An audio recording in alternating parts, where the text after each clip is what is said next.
নমস্কাৰ, মোৰ চেনেললৈ সকলোকে স্বাগতম জনাইছোঁ।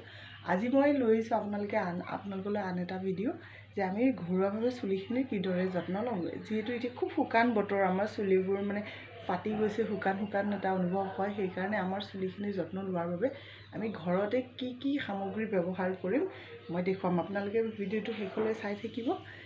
এয়া আপোনাৰ ব্যৱহৃত সামগ্ৰীবোৰ হৈছে, প্ৰথমে আমি দৈ লৈছোঁ। মোৰ চুলি অনুযায়ী মই দৈটো লৈছোঁ, আপুনি তথাপিও 1 কাপ ল'ব পাৰে। তাৰপিছত আপোনাৰ আমি দিম মিঠি পাউডাৰ 2 চামুচ। তাৰে পিছত আপোনাৰ দিম আমি এল'ভেৰা দিলোঁ আপোনাৰ 2 চামুচ। ভালদৰে মিহলি কৰি লৈ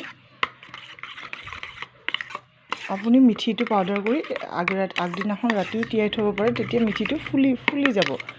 মই নথলোঁ, কিন্তু মই এতিয়া লগে লগে তিয়াই অলপ সময় ৰাখি 1 ঘণ্টামান তিয়াই আমি দিম মৌ দিছোঁ এই প্ৰথম আপোনাৰ 1 চামুচ। তাৰপিছত আৰু অকণমান দিম।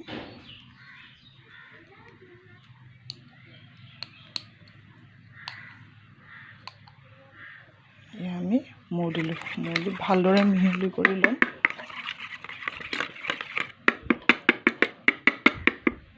কেপচুল এইটো থাকিলে দিব, নাথাকিলেও নাই।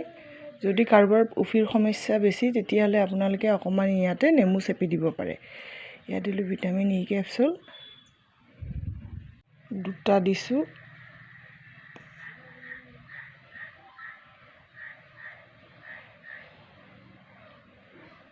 ভালদৰে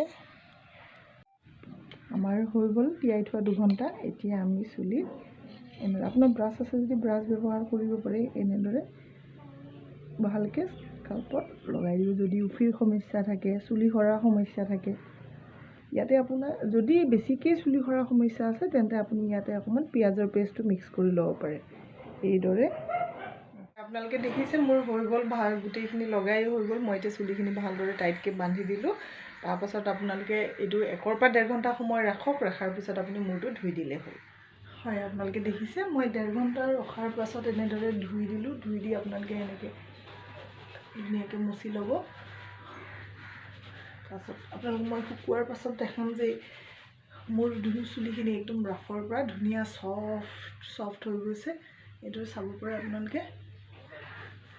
মোৰ চুলি শুকাই গ'ল, অকণমান তিতি আছে, কিন্তু শুকাইছে। মই এতিয়া ষ্ট্ৰিক্সৰ চিৰাম লগাইছোঁ। চাৰিওফালে। Thank U.